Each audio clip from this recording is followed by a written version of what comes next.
우리의 기술로 만든 한국형 전투기로 우리나라를 지킨다.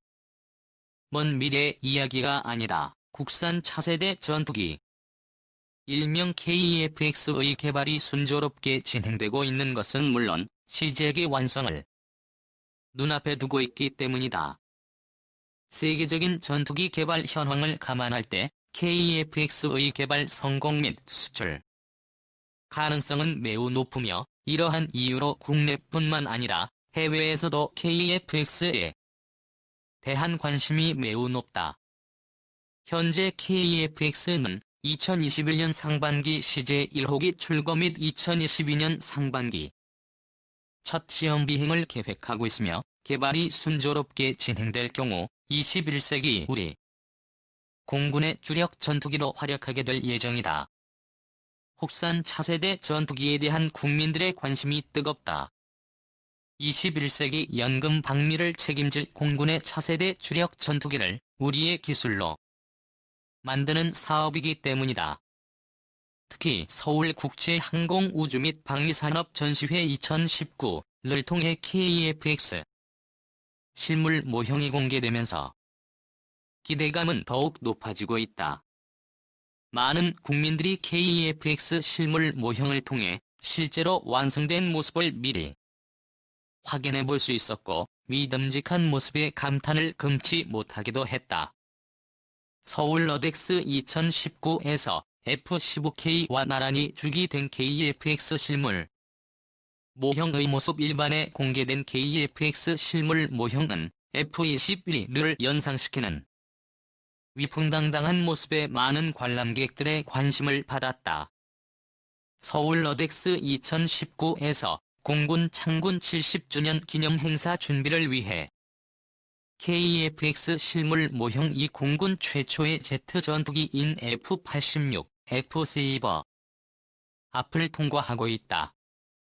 F-A-16부터 F-35까지 공군은 주력 전투기를 해외에서 직도입 하거나 면허 생산해야 했지만 이르면 2026년부터 우리 기술로 만든 KEFX로 영공을 방위하게 된다.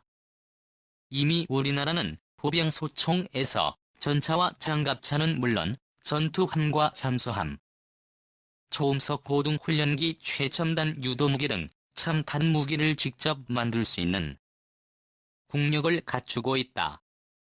때문에 국방 분야 전문가들은 한국형 전투기 개발을 정부가 지속적으로 추진해온 자주 국방 정책의 마지막 단계이다.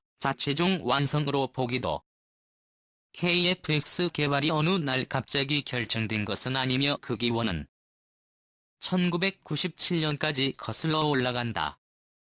정부 차원의 국산 전투기 개발 의지를 처음으로 확인한 것은 고김대중 대통령으로 지난 2000년 11월 KT-1 기본훈련기 출여야 시대를 불문하고 전투기는 국력의 상징이자 최첨단 군사기술의 총화로 우리나라 역시 전투기 독자 개발을 위한 노력을 끊임없이 시도해왔다. 또 그간 정부는 한국형 전투기 개발을 위해 국내 항공우주산업을 지속적으로 육성하는 한편 공군의 전력 증강 사업의 절호의 기회로 활용해 1980년대 KF-5F 제공호, 1990년대 KF-16, CD 필승 보람에 국내 면허 생산이 대표적. 이미 해외에서 완성된 전투기를 국내에서 면허 생산하는 것에 불과했지만 이때 축적한 기술을 바탕으로 KT-1B 기본 훈련기 및 T-50 초음속 훈련기 개발에 성공할 수 있었다. 현재 카이 본사가 위치한 경남 사천에서는 1200여 명의 연구원과 기술자가 KEFX 개발 성공을 위해 불철주야 근무 중이다. 카이는 KT-1에서 파-5시까지 축적된 기술력을 바탕으로 KEFX 개발을 예정된 기한 내에 완료한다는 계획이다. 특히 T-50은 최초 초음속 훈련기 개발로 사업이 시작되었지만 파생형 개발을 통해 파-50 전술 입문 훈련기 및 파-50 경전투기로 발전하며 KEFX 국내 개발을 위한 초석이 되었다. KT-1과 T-50 모두 해외에 수출되었으며 T-50은 우리나라 공군이 KT-1의 경우 인도네시아 공군이 고난도 공중기동을 선보이는 특수비행팀에서 에어쇼에 활용하고 있다. 국내는 물론 해외의 쇼에 참가해 고난도 공중기동 성능을 선보일 수 있을 정도로 이들 기체의 신뢰성이 높다는 뜻이다. 물론 KT-1과 T-50과 같은 지난 수십 년 동안의 시행착오와 지속적인 노력에도 불구하고 100% 순수 국내 기술로 한국형 전투기를 만드는 것은 아직 불가능하다. 선진국들이 독점하고 있는 첨단 항공 우주 기술과 경제 썸띵문이다. 현재 KF-X의 국산화를 목표는 65% 수준이다. 그러나 실망하기에는 아직 이르다. KF-X는 선진국의 기술 통제를 받을 필요가 없기 때문에 언제든 무기 체계와 항공 전자 장비를 우리 마음대로 교체할 수 있다는 장점이 향후 발전 가능성만 놓고 본다면 파50으로 개량된 T-50보다도 KF-X가 더 무궁무진한 발전 가능성을 갖추고 있다는 뜻이다. 공군 전력의 일부를 담당하고 있는 파50경 전투기는 T-50 고등훈련기를 바탕으로 전투 임무를 수행할 수 있도록 성능을 개량한 것이 KF-X 개발 어디까지 왔나? KF-X 개발은 2002년 11월 제197차 합동참모회의를 통해 장기 신규 소요가 결정되고 같은 해 12월 국방부가 정부주도 하연구 개발 사업으로 확대 방법을 결정한 이후 선행연구 및 사업 타당성 검토 탐색 개발 체계 개발 타당성 조사 연구 용역 및 체계 개발 착수 준비 계약 체결 등의 과정을 거치며 지난 2016년 1월부터 본격적인 체계 개발이 이루어지고 있으며 방위사업청은 2018년 6월 기본 설계가 2019년 9월 KF-X 상세 설계 검토 과정이 완료되었다고 발표했다.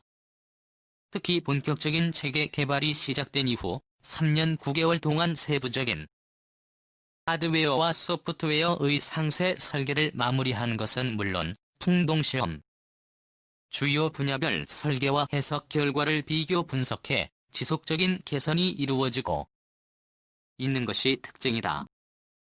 현재 본격적인 시제기 제작이 진행되고 있으며 시제 1호기 완성 및 출고는 2021년 4월 첫 시험 비행은 2022년 상반기로 예정되어 이를 위해 한국항공우주산업을 중심으로 84개 업체 11개 연구소 16개 국내 대학 등 112개 기관이 협력하고 있으며 이 숫자는 2020년 147개로 더욱 늘어날 예정이다.